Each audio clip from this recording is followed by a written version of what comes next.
Hello, I'm Sangeeta Waldron, and I'm the co-host of Legacy Makers, which is a pro-planet podcast for everything related to the climate conversation. I'm a comms professional and I'm also an author, and I co-host this podcast with Giles Trendle. Giles, would you like to introduce yourself? Yes, hello, I'm Giles Trendle, and my background is in media.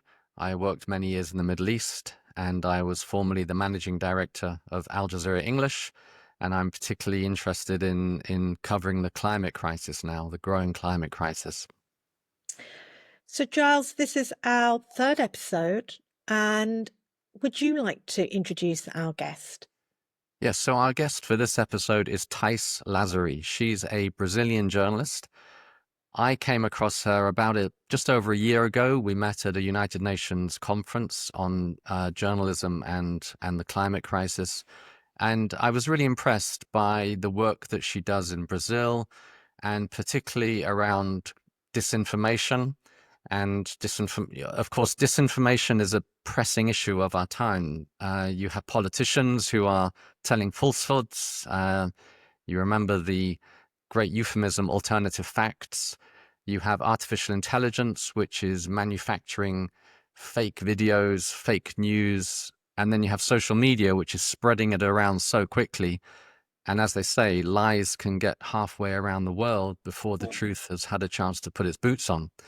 So Tice is very much focused on climate disinformation and how to debunk disinformation around climate and around the environment. So I thought it'd be really useful to have her on and have a chat with her. I'm really looking forward to the conversation. And along with disinformation, I'm really interested to hear what Tice has got to say about COP30 taking place in Brazil. So that will be, well, it's going to be a great conversation. Looking Great. forward to speaking to Tice. Me too. So let's get into it.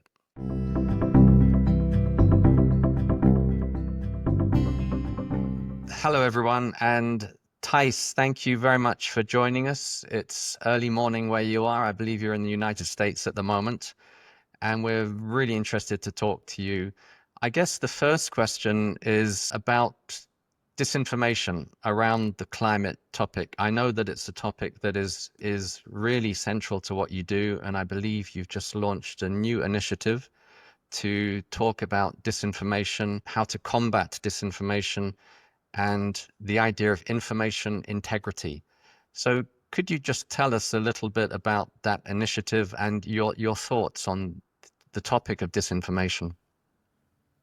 Yeah, thank you for the invitation. Nice to be with you all this morning here in the United States. I'm here on the Eisenhower Fellowship, working on integrity information and climate, looking for solutions using storytelling and strategic communication to inspire social change. Basically, it's what we've been doing at the past 5 years at Fala, and also in this project when we are trying to show the high cost of the climate information, what I've been calling the supply chain of lies. So how you put lights on it in order people can see, because we are not able to think solutions if you are not able to see it. So we created so many products and projects to show and put lights on it so we can think together on solutions. Our last initiative was the Integrity Information Observatory on Climate and Environment. We are put together data from many organizations around the world, including Brazilian organizations. And also we asked local leaderships or other organizations, local communicators to share with us the disinformation that is here inside the cities, inside the territories. So the integrity information, the first one is looking for disinformation on COP30. That's going to be hosted in next November in Brazil, in Belém do Pará. And what we have so far is like the worst nightmare of the COP president is real.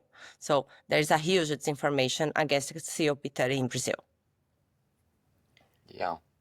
Tice, you've beautifully mentioned COP, and really interested to hear your thoughts on this year's COP30, because I personally had hopes for COP30 because it's now outside.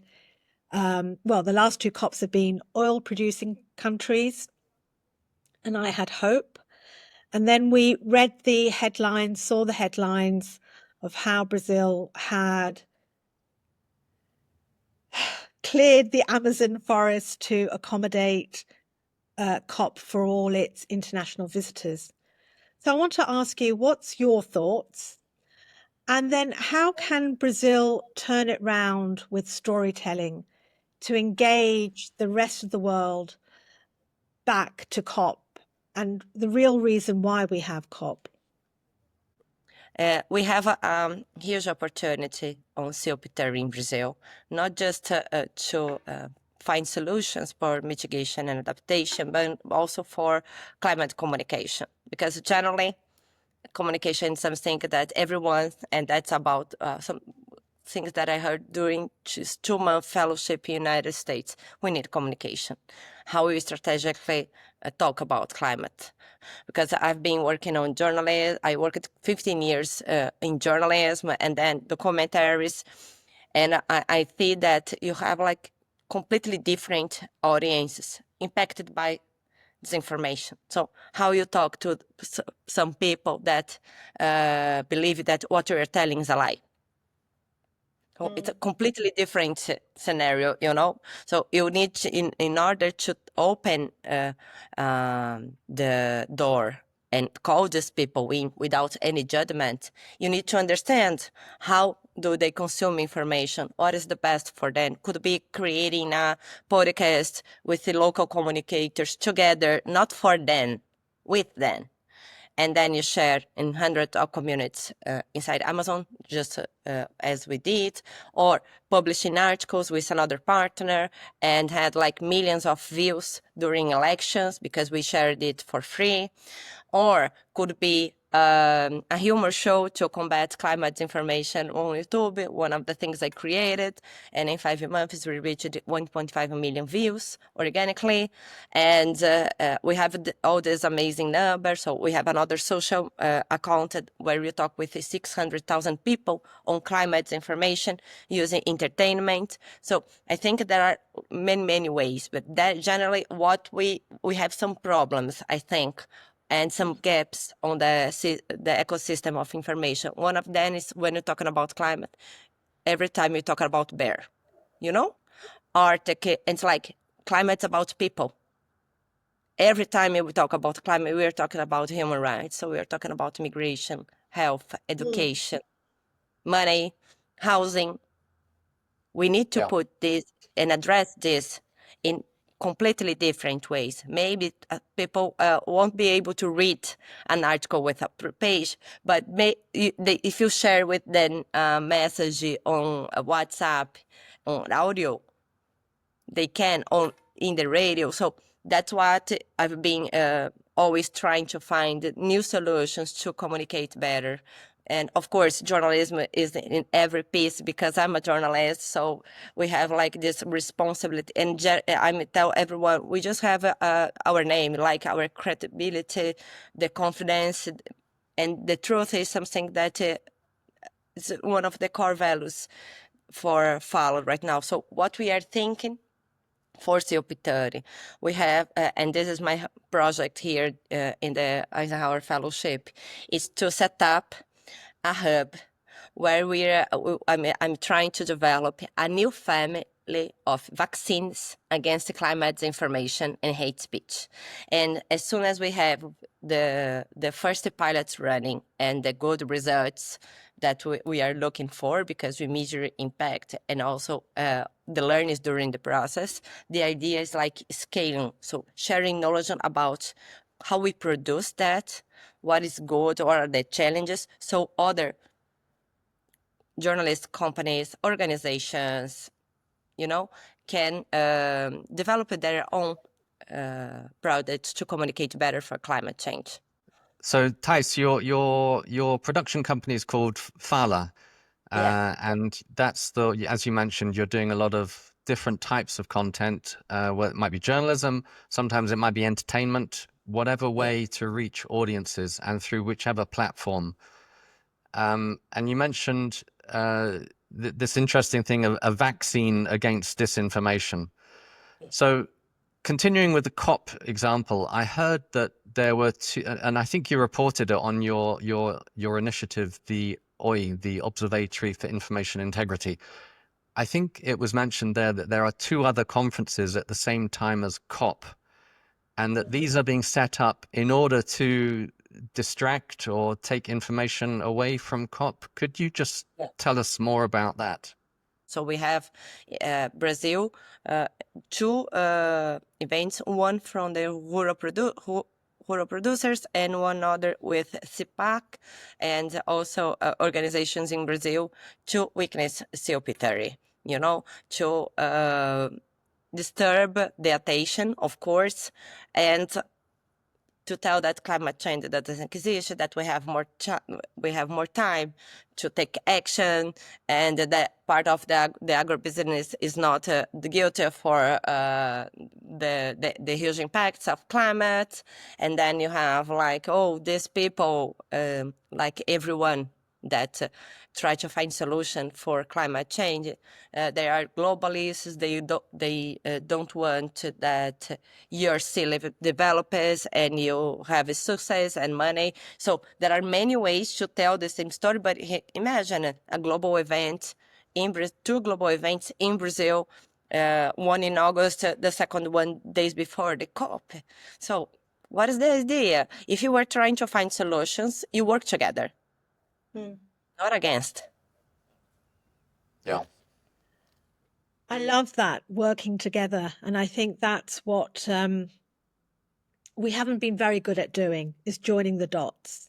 And I think your reference of a virus is very clever, because that's one thing the global pandemic showed us, is that we need to work together. So I want to ask you, because I'm curious, you're currently in America. What's it like being there at this time with everything we're reading about disinformation, fake news? What's your experience? Yeah. So when you're talking about climate change and disinformation here in what happened just right now in the United States, I see as many layers, of the same problem.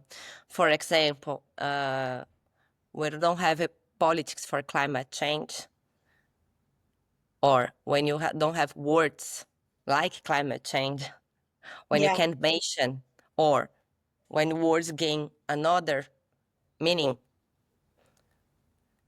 What is the impact for society? If it doesn't, if you can see, it doesn't exist.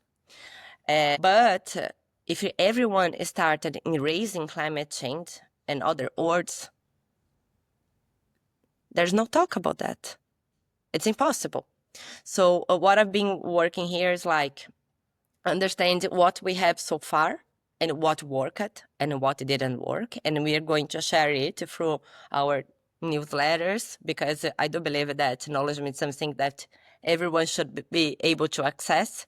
But also in this new family of vaccines, what we could try and with whom and why and what is the perfect time, because it's not something that we're going to solve. It's not a Fala problem, a Brazilian problem, it's a global crisis. You need to have partners, and we work with more than 100 of partners around the globe. So what we are going to do, we are going to call people from health in, we are going to call companies in, we are going to talk with health. So this new family of vaccines, they are also opening spaces to talk about climate in a different way. Love that. Yeah. Yeah. Very, very powerful. So you mentioned, so you're in the United States, as you said, with the Eisenhower Fellowships.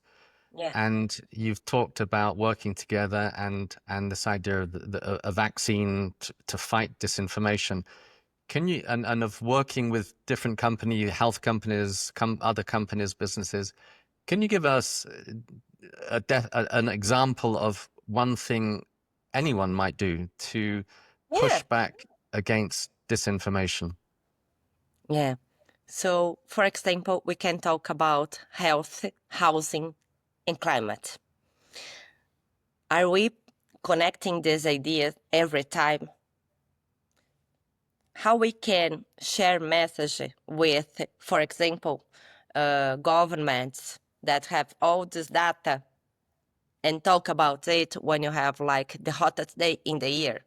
Mm. You know, it's going to impact people's lives. Or can we talk more about climate gentrification? That is another example, you know? So find new ways and find layers and putting all this together. So, and I know that's hard because, you know, it's like completely different things about the same issue running together and inspiring solutions, but that's it, you know? Or, for example, creating ways for people to see climate change, climate information in a way that's going to talk with them. Because I do think that maybe people don't know about that. It's not Yeah. about, oh, they don't know the impact, the high cost, what we had so far. How are you going to, we can share it. And Yeah. I don't believe that we are going to solve this if we don't call other sectors in so far. So, And for Thijs, are example, you, sorry to interject, but are you going to be saying these things to the organizers of COP? Are you in terms of working together, are you also working, you're Brazilian and you're learning, you have all this experience. Are you going to be helping the organizers of COP? yeah, we don't work for governments, but we inspire public policies that could benefit, you know, society. So yeah, definitely it's something that we are looking for and already started doing this. Um, at least for the past 3 years, we are like gaining space and find solutions and putting everyone on the same page, as we say in Brazil, you know? So We have the same friends. yeah, because Yeah. I do believe that sometimes you just need to put people together. Yeah. Yeah, 2 months ago, we organized a global summit with CAD, a coalition that we are part, and CAN, and we put 100, more than 100 people together in Brazil for 2 days to co-create solutions. And we invited many people that are working for the same things, but generally in little box and alone. So scientists, engineers, data sciences, local communicators, indigenous leaderships, Brazilian government, investors, lawyers, human rights activists, climate activists, they were all together for 2 days to find solution and co-create together, you know. And we had like some amazing results, like European announcing they are going to join the Brazilian initiative, the Integrity Information Initiative, and also they're going to put money on the fund to co-create solutions on communications and so on. We had the Brazilian government announcing that they are going to include integrity information for climate in the agenda of COP30. So, you know, you put all the countries to talk together about the same issue in the same day. So again, putting everyone on the same page. But for me, what was really special, and I heard this from many people, it's like, oh, I got so energized here. I couldn't believe that we had this community. Where were then before? And that's it. People, we have amazing organizations and people doing incredible things, but sometimes you don't know about that. Sometimes we're not invited to co-create together and bring together people and the sense of community that we lost. I think it's a really powerful thing. That's how things actually happen and change, putting people together, the ones that believe. Oh, absolutely. I think we can't do this on our own. We have to be working together. We have to be joined up. And we need everyone around the table, even the climate deniers, so that we can shift that conversation. There's no point being in our own, what we call echo chambers. Yeah. Yeah. That's Giles, are we coming up to our I think it's time? time for the final question. Do you want to ask it, Sangeeta? Yeah. So you've mentioned government, so I'm putting you in the hot seat. So if you were leader of your country, what is the one thing you would like to change to improve or save the planet? as a communicator, the answer is like talk more, do more content on climate communication, and invite people to co-create with you. We are in a different moment of our lives. We can't think that, oh, we journalists, and I'm a journalist, we are the solution for everything. People are tired to be telling what they should do. They want to be part of the solution. And in order to be part of the solution, you need to hope, to, get back hope and reimagine the future. And I think this is something like really powerful. So that's Thank what I you. do. No, that's a great answer. answer. And thank you for being part of our conversation today. Oh, thank you for the invitation. It's amazing.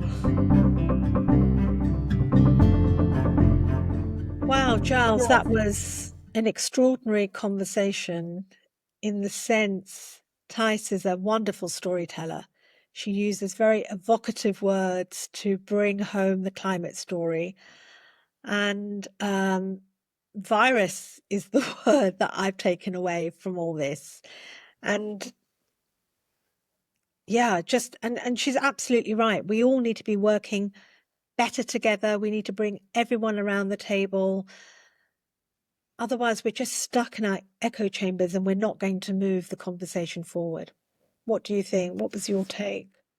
Yeah, I agree. What she said about working together, co-creating together, and using communication to do that, which of course was her answer to the question, what would she do if she were the leader of her country?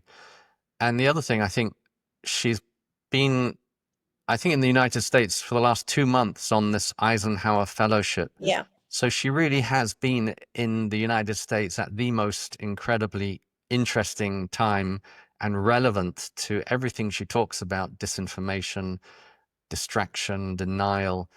And she's been in the United States on this fellowship program at the very time when this is all happening. So I think it's going to be incredibly useful for her for when she goes back to Brazil. And I know that the COP is a governmental thing and she doesn't work with governments, but I think Brazil could, and COP in general could use and benefit from somebody like Tice so much.